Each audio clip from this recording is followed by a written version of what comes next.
Hey guys, welcome back to Gear Facts and my flu-ridden voice. Anyway, I'm going to do you another demo today. This time it's the Joyo GemBox 2.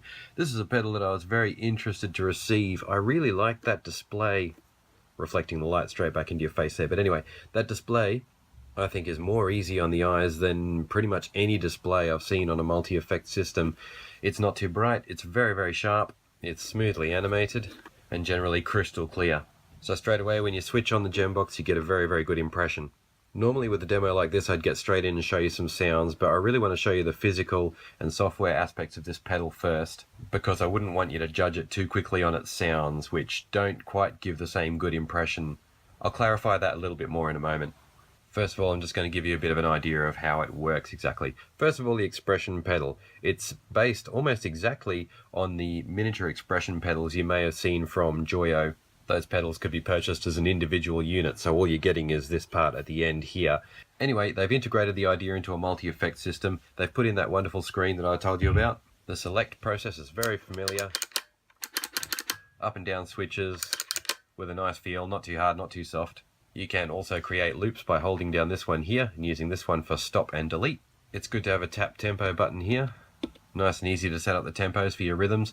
Bear in mind, the effects are not tempo synced though. And as far as I can see, there is no way to do that. So that's a big disappointment for me personally. The kind of work I do, it is very convenient to be able to slow down tempo and know that my tremolo and delay and other time-based effects are going to stay in sync.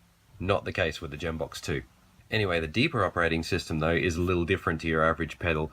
We have value here, so we can quickly cycle through our patches. It's also a push button.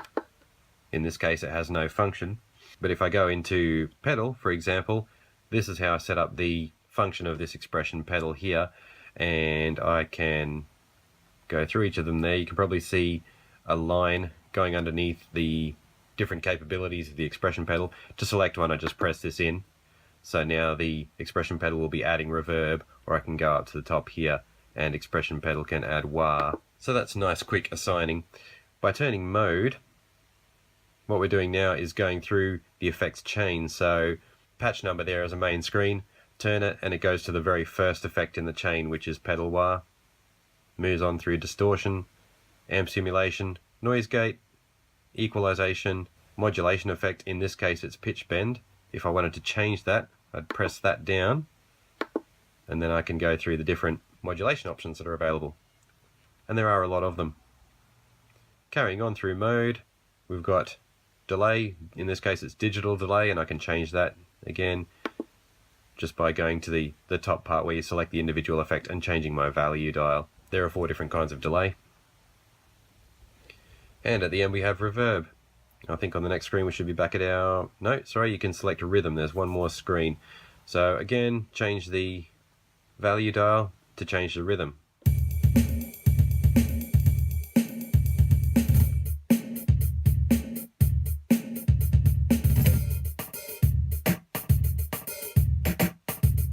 And as you just heard, some are better than others with the rhythm.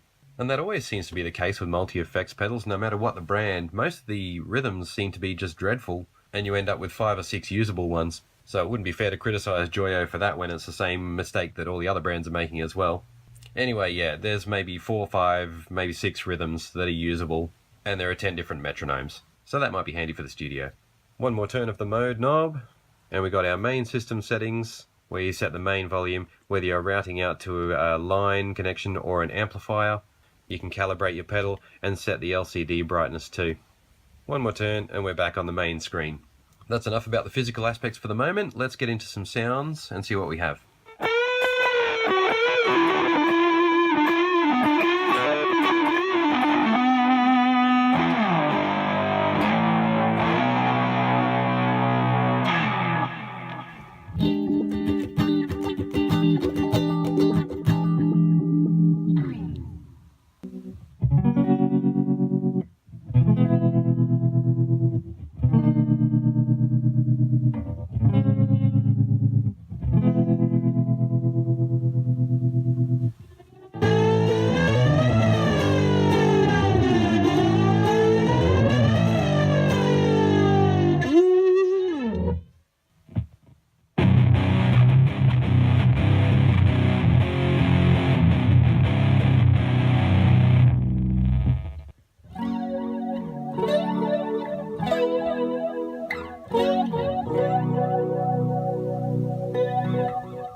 Okay, so now I've switched over to DAW recording, so we'll get a clearer sound, and I'll show you how we can go about editing this patch to get it sounding even better. This is what we've got so far. Not bad. Let's change the mode dial until we get through to equalization. There it is.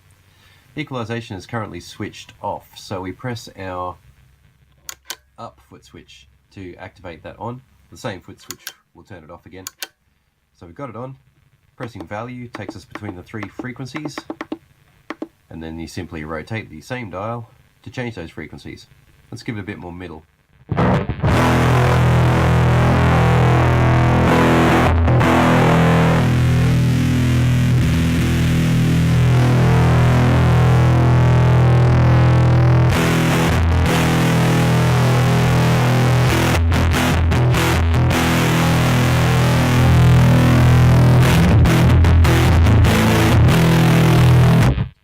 So we've gone from this to this. And of course, there is another tone control within the fuzz drive itself.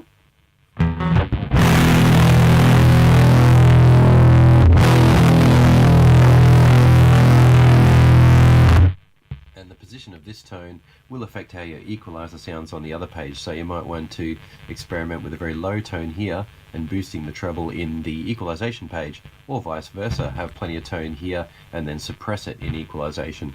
This is a method that guitarists have been experimenting with for decades, and it's something that you should try on all multi-effects systems, the GemBox 2 being no exception. Other effects are edited in exactly the same way. Let's say we're a little bit noisy. You can just change the threshold using that value dial. So let's try something different. Like a different kind of modulation effect. Say we don't want chorus, we want something a bit more interesting. And once again, we've got to switch that effect on. A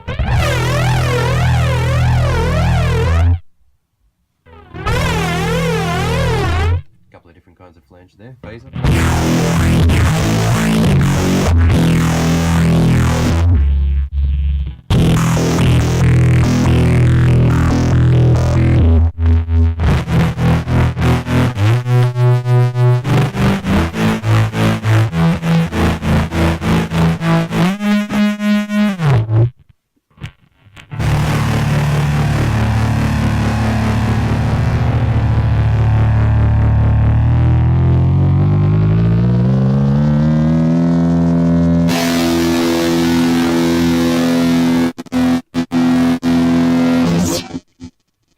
Classic mistake there. I turned the mode knob when I meant to turn the value knob, and that'll flick me between screens very quickly, and before you know it, you're completely confused. So we've got to find our way back to modulation, which we had our pitch effect assigned to, and I was trying to control the degree of pitch shifting.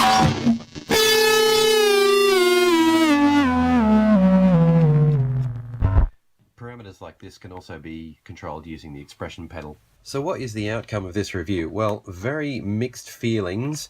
I've got to say it's not for me, but for certain users this might be exactly the right thing. It is very, very compact, and the display is exceptional. So there's no problem with it physically speaking. What really lets it down are the overdrive, distortion, and amp modeling sounds. Probably just about the worst I've heard on any multi-effects system.